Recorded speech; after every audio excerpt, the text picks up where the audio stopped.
if you have already been to my small knitting place, welcome. Welcome to you if this is the first time you're stopping by. My name is Isabelle. I'm knitting from France. I have 3 sons. I have 3 cats. Some say it's related.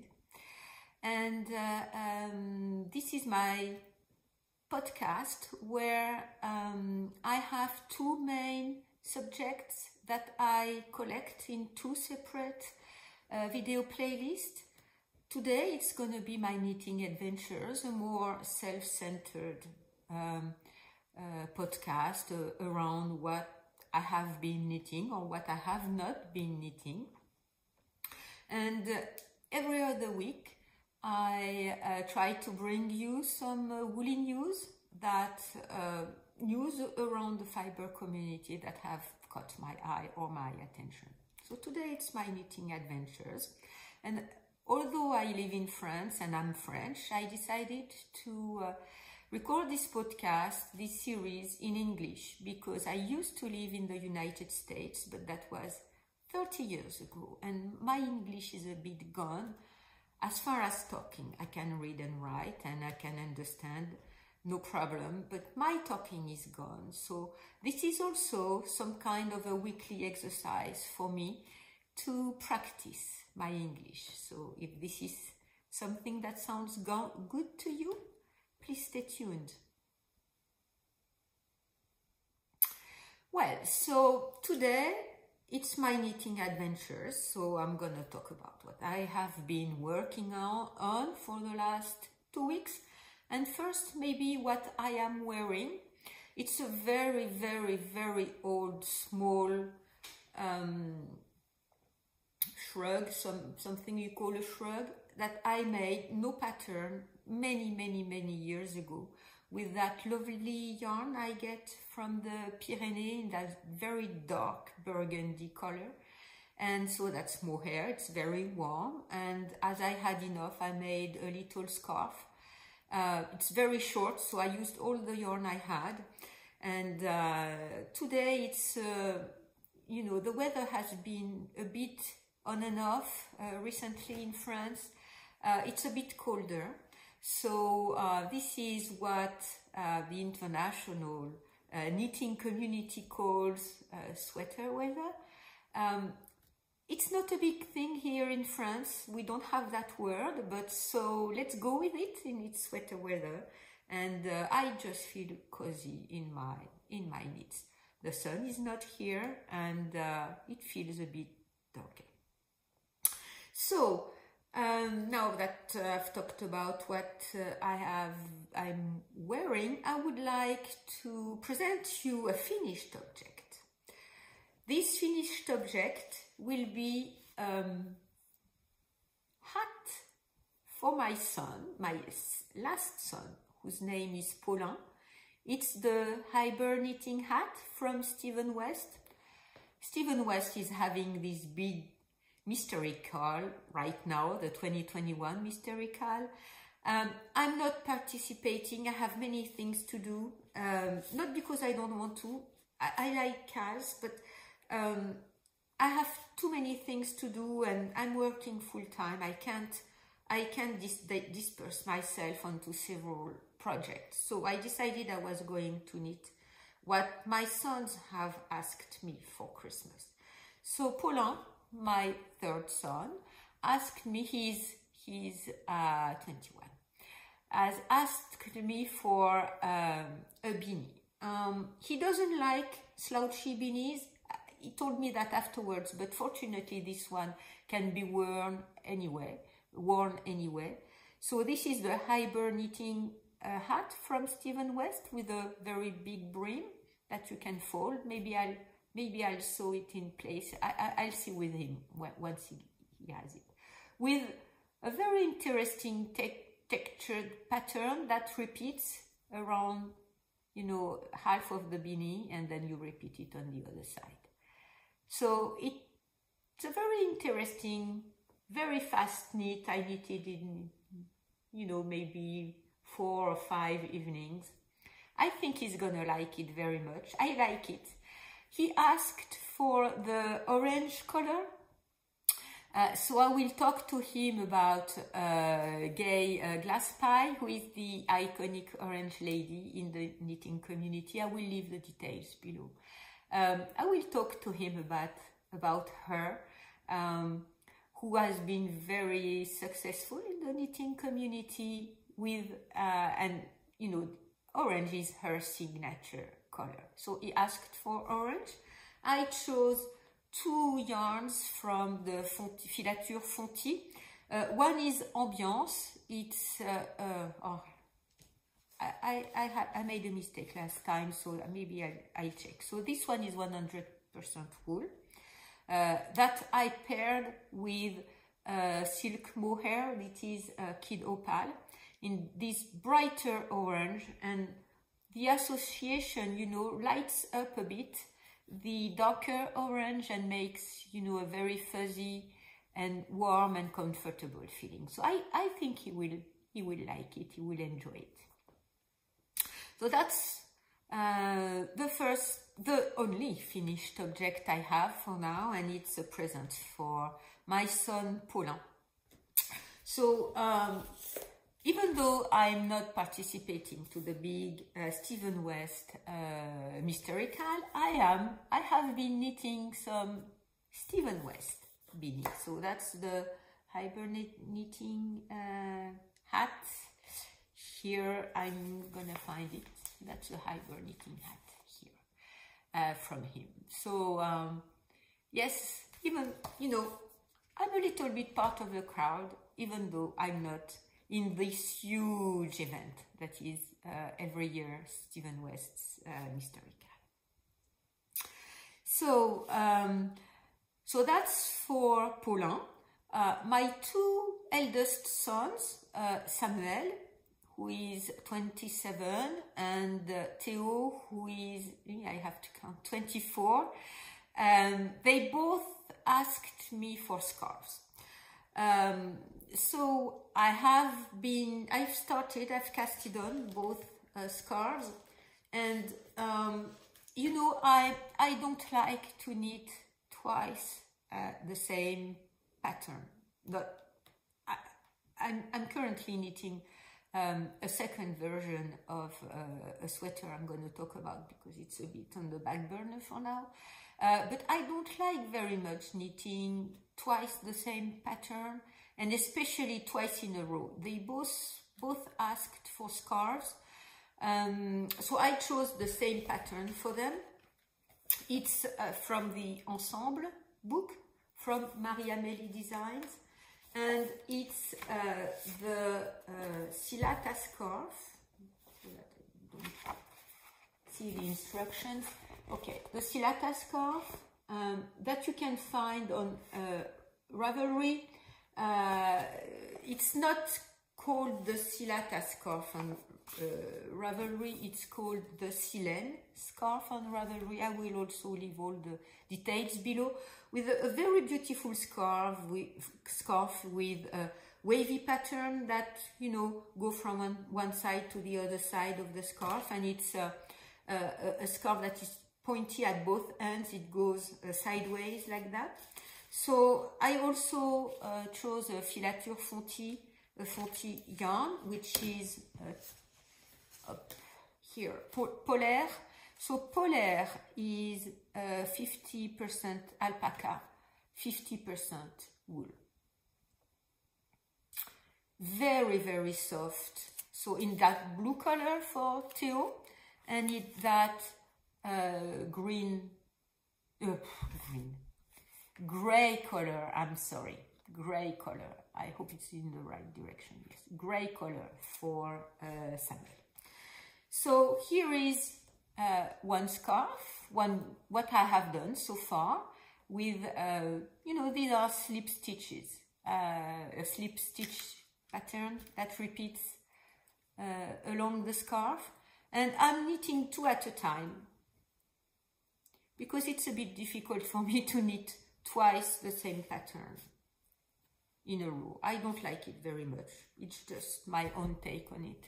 So here is the scarf for Samuel. I'm, you know, at the same stage for both.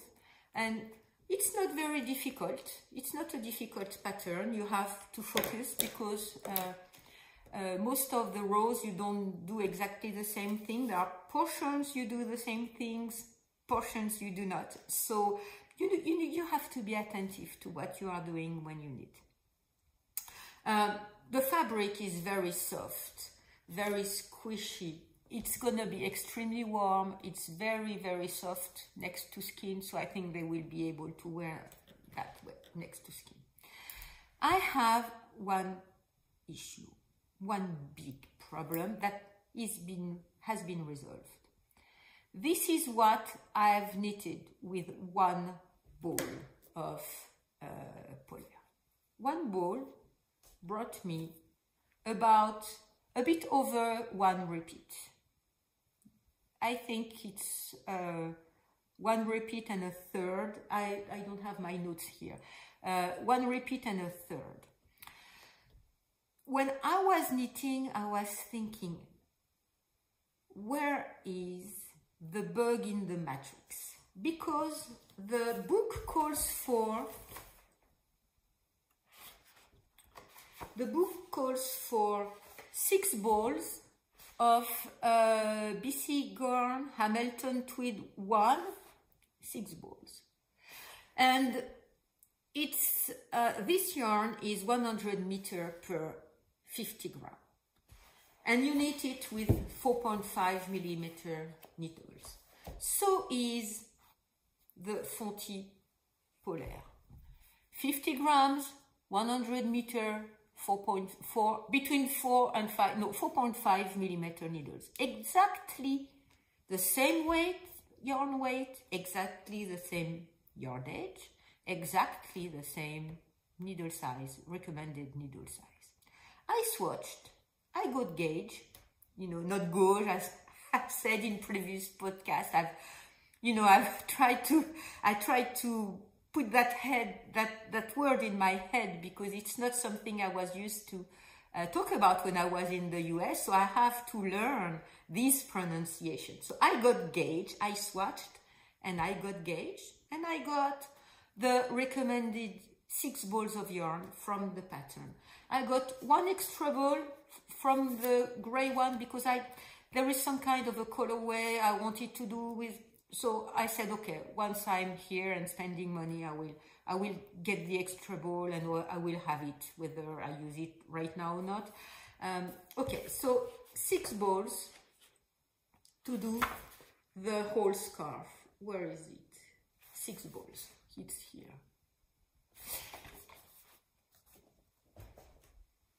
I won't be able to knit the whole scarf with 6 balls of polyester. Where is the bug in the matrix? I do not know. I don't know what happened.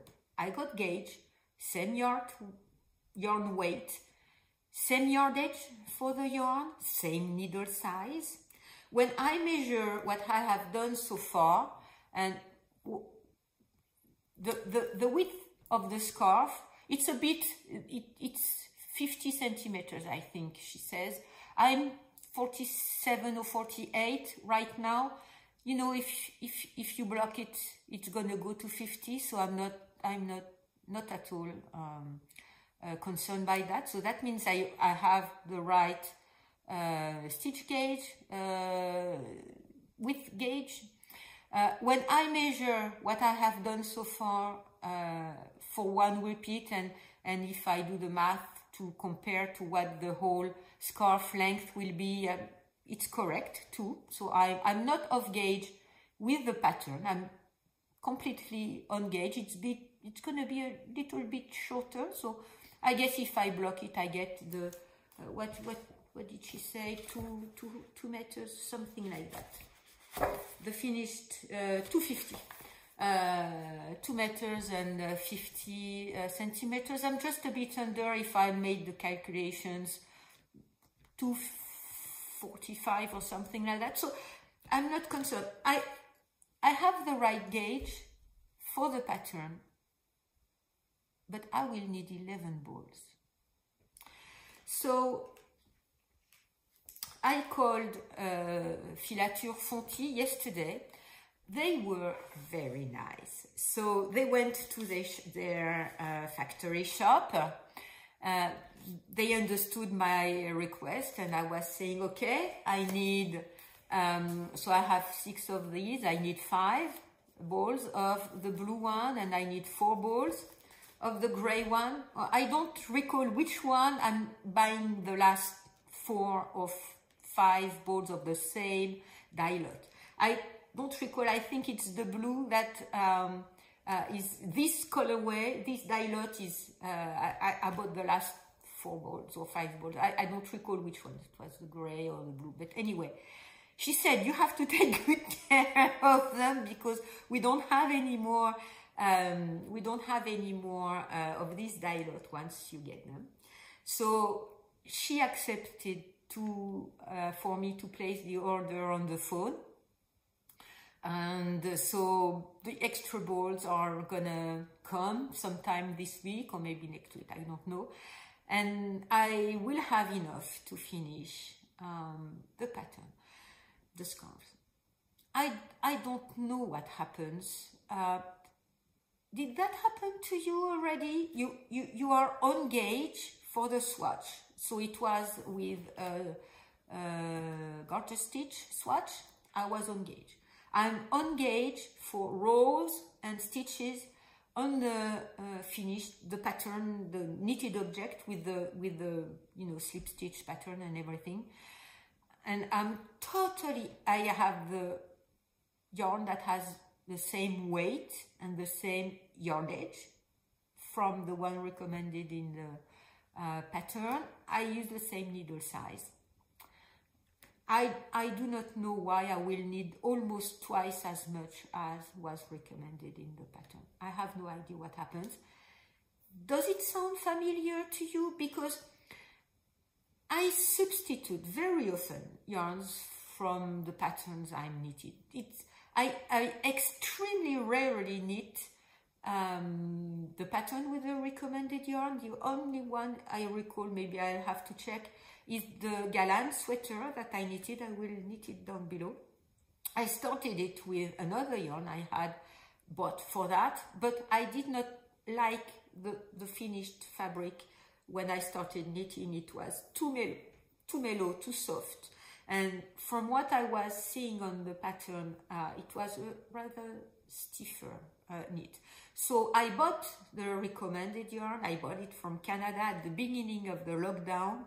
So I could, from, her name escapes me, Julie Asselin. Okay, I bought it from her in Canada just at the beginning of the lockdown last year. And I was thinking, if I don't do it right now, I will probably never be able to do it again. And that was true. So I knitted the Lawrenson Sweater with the recommended Julie Asselin. I think it was her nurtured base.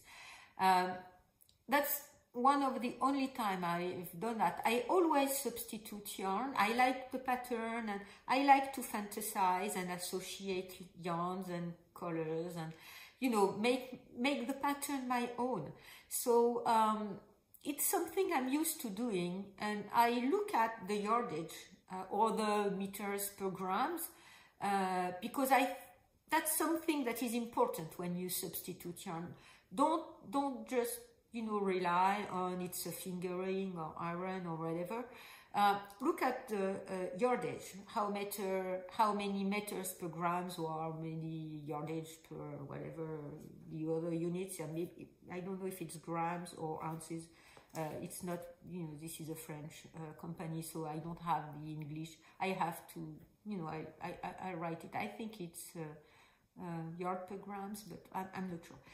Anyway, it's more important, the number of meters per grams you have and the needle size you knit it. I'm right on, spot on for both, and that's the first time it happens to me. So if you have an explanation, please tell me down below, because I've never experimented that. And fortunately, I can have all the remaining balls from the same dye lots to finish both scarves. So it was a big relief for me. And so I will be continuing knitting on that, and I hope I will have these two scarves finished soon. So that's the first time I'm doing two at the same time. I know people do a lot of socks that way, so that, you know, you don't have the second sock syndrome. Some people, when you knit a sweater bottom up, knit the two sleeves at the same time. I do not do that much. I'm rather a monogamous knitter, and I do not like much knitting twice the same pattern. So that's why I'm doing that both at the same time, so that I discover the pattern. It's taking me on the spot twice as much time as I would have to take to knit one and then the other, but overall I think I'm going to spend the same amount of time, and I'm going to be as happy to do it that way. So I have to manage, I have to place safety nets, because I ripped off once, because I did not think, I thought about it and I thought, oh, I know. Well, no, I didn't. So here, maybe you see there is one stitch marker.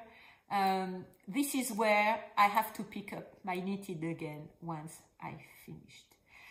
Because it's easy to move the things around the needles and then you don't pick up, and that's what happened to me. I did not pick up for on the right side. So now I have my safety net in place. I write everything down in my notebook, and I can, you know, leave, put it down for, you know, to do all the things, my work and everything, and picking it up. I'm knitting from the right side, from both scarves. So okay, so that's what my current work in progress is. I have two other work in progress that I have talked about in the past, and it's not easy for me to knit several things at the same time, because my knitting time is not that enormous or that important that I can say, okay, in the morning I knit on this one and in the evening I knit on that one, or other circumstances.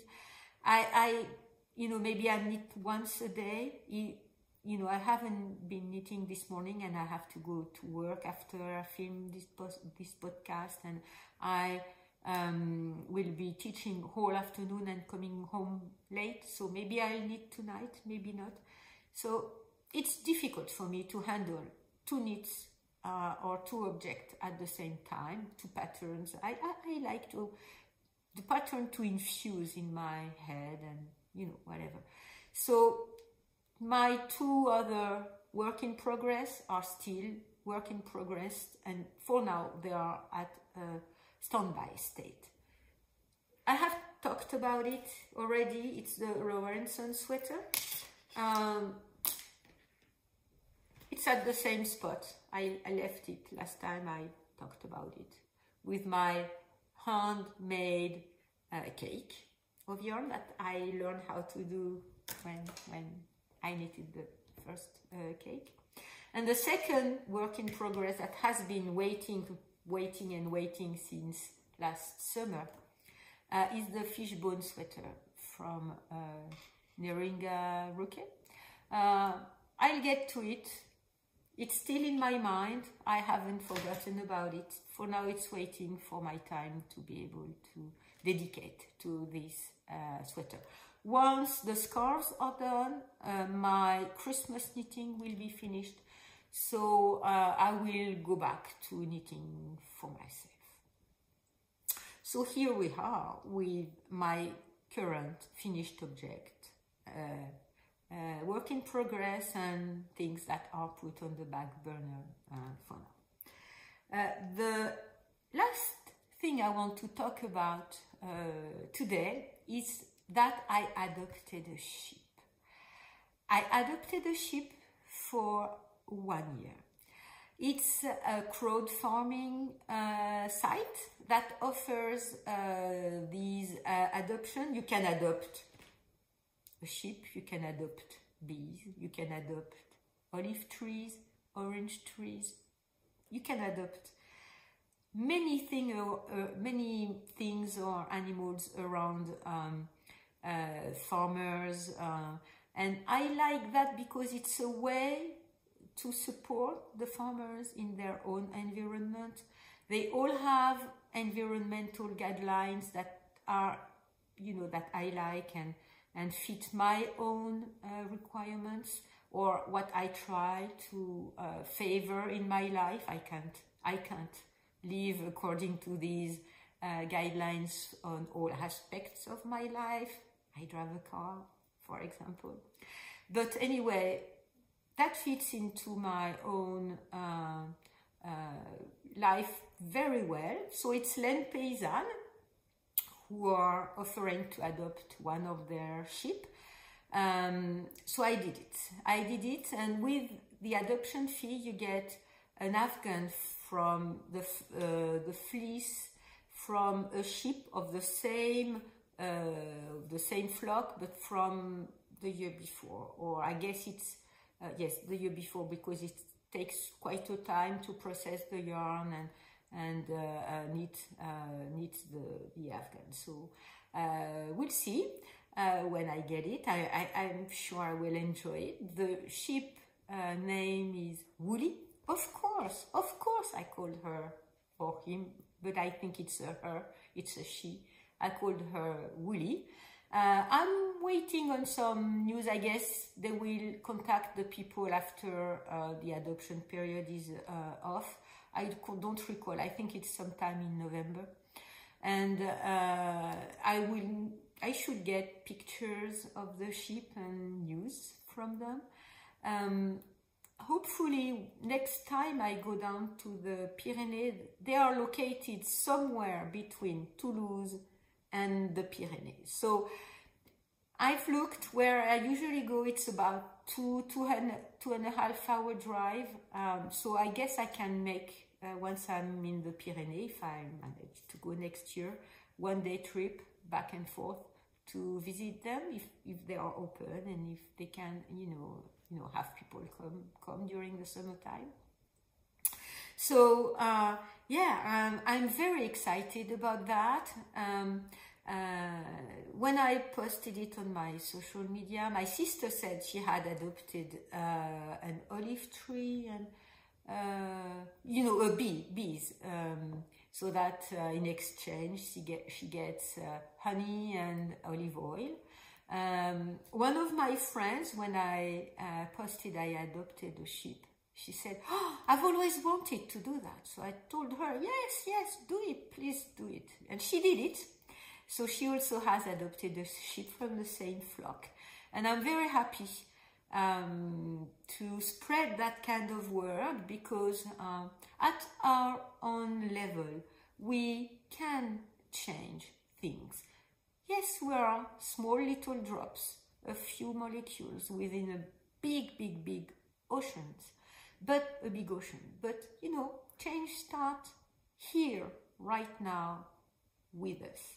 So all my current work in progress and my finished objects, my adopted sheep is what is currently making me happy, because we have to actively place happiness in our lives. It brings me joy. I know 2 of my projects are in standby, but I know I will get back to them once I'm finished right now. So what is making you happy right now? Where do you find happiness in your life? Actively find happiness in your life. And I hope it comes from your knitting or from the knitting environment. So that's it for today. Thank you for watching. If this is of some interest to you, please subscribe and turn on the notification bell so that you are notified when I upload a video.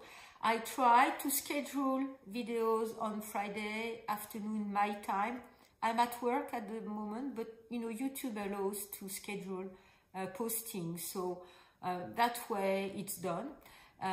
So I usually try, so that's Friday afternoon my time, it's Friday morning Eastern time, and you know, late night Western time for Pacific time for the US or the American continent. So hit the bell, you know, click the bell so that you know whenever I upload another podcast, and I will see you next week, hopefully with interesting woolly news. Have a good day, have a good weekend, and happy knitting.